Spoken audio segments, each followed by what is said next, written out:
Entrevistas que lo conectan al mundo. Así amaneció.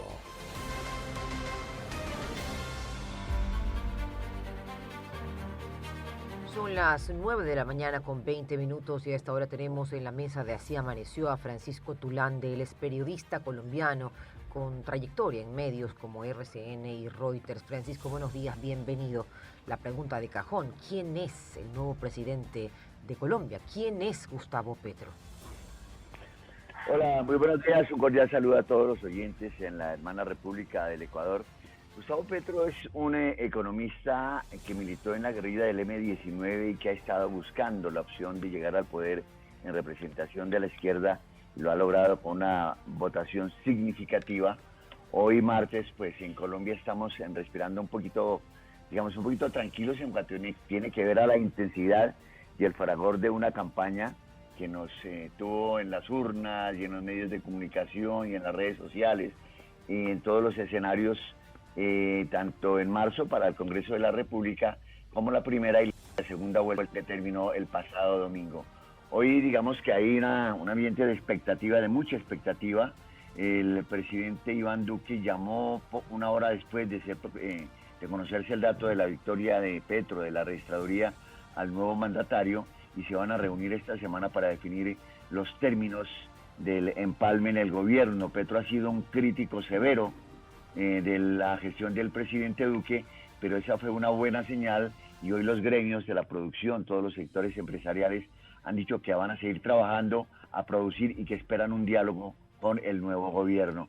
El dólar se ha movido, ha subido más del 7%, ha caído la acción de Ecopetrol, la empresa colombiana de petróleos. Hay anuncios del presidente electo, los hizo en campaña en el sentido de que se iba a reducir todo lo que tiene que ver la explotación de hidrocarburos, que se iba a comprar el carbón pero que no se iba a vender ni a utilizar, y una serie de expectativas que se generan sobre lo que fue el programa de Petro y lo que será la realidad de su gestión. Entonces, como les digo hoy, pues ya el presidente electo Gustavo Petro ha enviado unos mensajes para tranquilizar un poco las aguas de la economía. Por ejemplo, ha mencionado nombres para su gabinete que el país conoce e identifica como responsables en el manejo de las finanzas. Voy a mencionar uno solo, el ministro de Hacienda, Rudolf Gómez, quien a mediados de la campaña adhirió a Petro, y otra serie de personas reconocidas por su experiencia y seriedad en el manejo de las finanzas públicas. ¿Qué cambios radicales se van a dar? Esa es la pregunta que está por responderse. ¿Cuál es el gran reto que tiene Gustavo Petro para gobernar un país que se polarizó tanto durante las últimas elecciones? Aló, no te escucho, discúlpame. ¿Cuál es, Francisco, el gran reto que tiene Gustavo Petro para poder gobernar un país que se polarizó tanto durante las últimas elecciones? Bueno, el gran reto precisamente es unir el país, porque en este momento se está pronunciando Rodolfo Hernández, un candidato que salió digamos como a última hora, sin mayores expectativas, y logró ni más ni menos 10,5 millones de votos. Pero la pregunta a propósito de tu inquietud es la siguiente: ¿quién va a liderar la oposición en Colombia? Esos 10,200,000 votos que favorecieron a Rodolfo Hernández, pues marcan la polarización del país, pero la inquietud es sí, porque Hernández ha dicho que si Petro cumple, que si Petro ataca la corrupción, que fue la principal bandera del exalcalde de Bucaramanga, Rodolfo Hernández, pues seguramente no habrá oposición a su gobierno. Hay dudas de si Hernández se posesiona incluso como senador de la República. En la Constitución, el candidato presidencial que pierde la elección es senador por vía directa y su vicepresidenta es integrante de la Cámara de Representantes. Entonces la pregunta es quién va a liderar en la oposición. Luego de que se proclamó el fin del uribismo, el movimiento que durante más de 20 años lideró el expresidente Álvaro Uribe Vélez.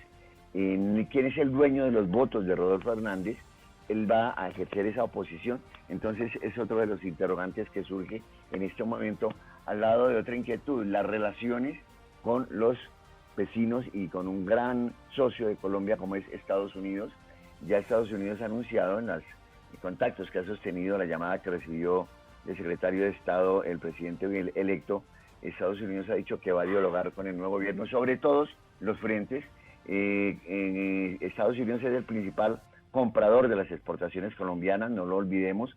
El papel que va a jugar Venezuela, tenemos una frontera de 2.200 kilómetros cuadrados con Venezuela, donde está el régimen de Maduro, donde allí se sabe que se amparan grupos terroristas como el ELN, el Clan del Golfo, las disidencias de las FARC. ¿Cómo se va a mover Gustavo Petro para esta coyuntura? ¿Qué va a pasar? Se van a normalizar las relaciones. Y un dato final, y es que ayer se conoció un pronunciamiento de la guerrilla del ELN, Ejército de Liberación Nacional, una guerrilla procastrista de las más antiguas que existen aún, en la cual plantea al presidente electo la posibilidad de reanudar un diálogo. O sea, son demasiadas las expectativas, las presiones que hay. Asumimos que Petro poco a poco irá, pues primero ordenando los temas y segundo abordándolos. Ya está listo el equipo de gobierno, el equipo de empalme de gobierno del saliente mandatario Iván Duque. En ese orden de ideas, pues solo se espera que avance el tiempo de cara a la posesión del 7 de agosto, cuando Gustavo Petro entra por primera vez, un líder de la izquierda colombiana asume la presidencia de Colombia y entra a resolver las expectativas que muchos millones de colombianos depositaron en él en las urnas, concretamente el pasado domingo en el país. 9 de la mañana, 26 minutos. El triunfo de Gustavo Petro y sus implicaciones en América Latina es el tema en este momento en la mesa de Así Amaneció, y lo estamos tratando con Francisco Tulante, periodista colombiano. Francisco, Ronald Córdoba te saluda. Todo esto que nos has contado, noto también a través de todas las felicitaciones que la izquierda está muy contenta. O sea, lo escucho muy contento a Correa, lo escucho muy contento a Chávez, lo escucho muy contento a Maduro, perdón, sí, disculpa, a Maduro, lo escucho contento a de Uruguay, ¿cómo se llama el de Uruguay? El expresidente Mujica, los escucho muy felices. La cercanía que ha tenido Colombia con Estados Unidos, ¿verdad? ¿Tú crees que se va a ver afectada por la elección de Petro este fin de semana?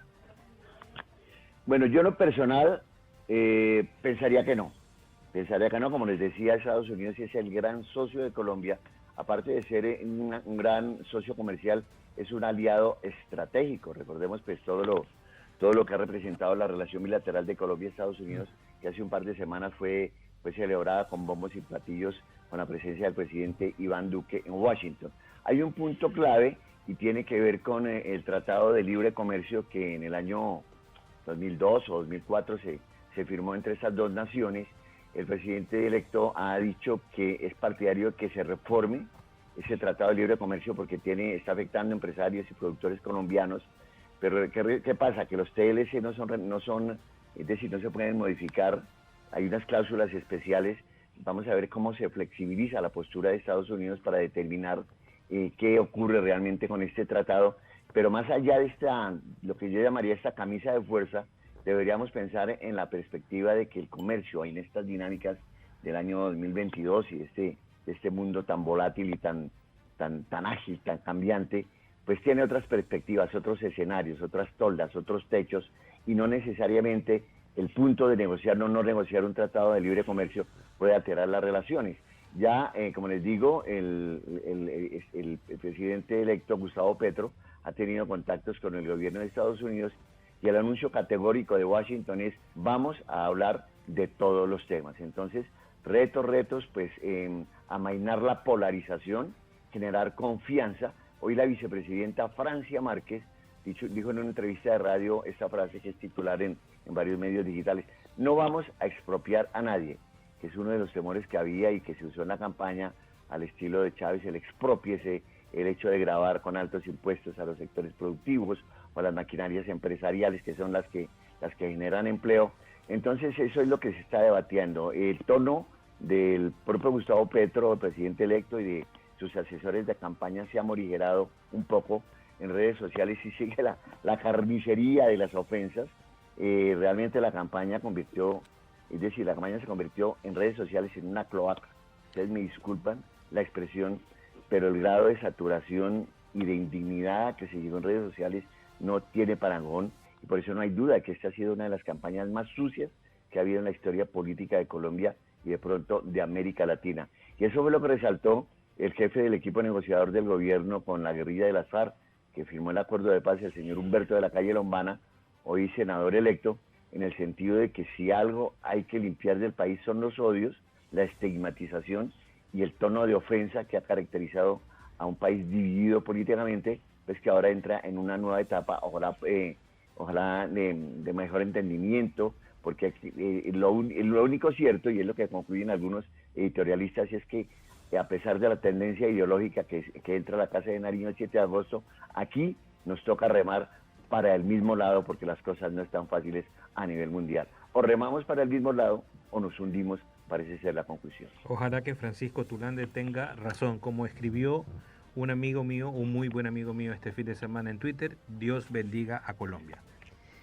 9:31, Francisco Tulande, periodista colombiano, está con nosotros. Francisco, Greta Córdoba te saluda. Quisiera, luego de hacer este análisis sobre Gustavo Petro y todos los retos y las expectativas que se tienen sobre el nuevo gobierno, conversar sobre tu libro. Tienes previsto lanzar un libro titulado El Último Duelo. Cuéntanos un poco.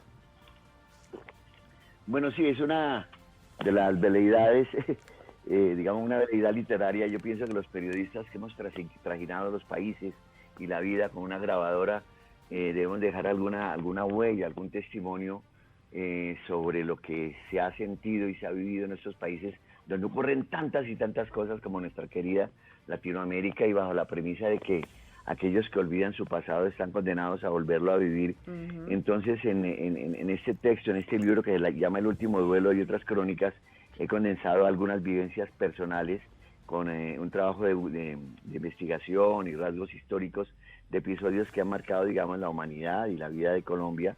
El tema se refiere a un duelo de honor que hubo en Cartagena de Indias, en Colombia, en 1970, entre el rector de una universidad muy prestigiosa y un exgobernador. Eran figuras públicas muy notorias, y en el cual el exgobernador estaba casado con la hija del rector de la Universidad de Cartagena. Diferencias familiares, personales, lo llevaron a enfrentarse a duelo, a bala. Uno de ellos murió y eso causó conmoción realmente en esa bella ciudad de Cartagena, la heroica. Entonces me di a la tarea de investigar, de documentar y posicionar este episodio, y básicamente investigar la historia de los duelos en América Latina. Francisco, y perdón que te interrumpa, y si queremos comprar tu libro El Último Duelo, ¿cómo hacemos? Pues, ¿Acá en Ecuador, por ejemplo, o en Colombia está nada más? No, pues inicialmente en Colombia, pero pues con la tecnología es fácil, yo creo que es fácil conseguirlo, pues puede ser un poquito más costoso por el envío a través de la librería Lerner y la librería Nacional.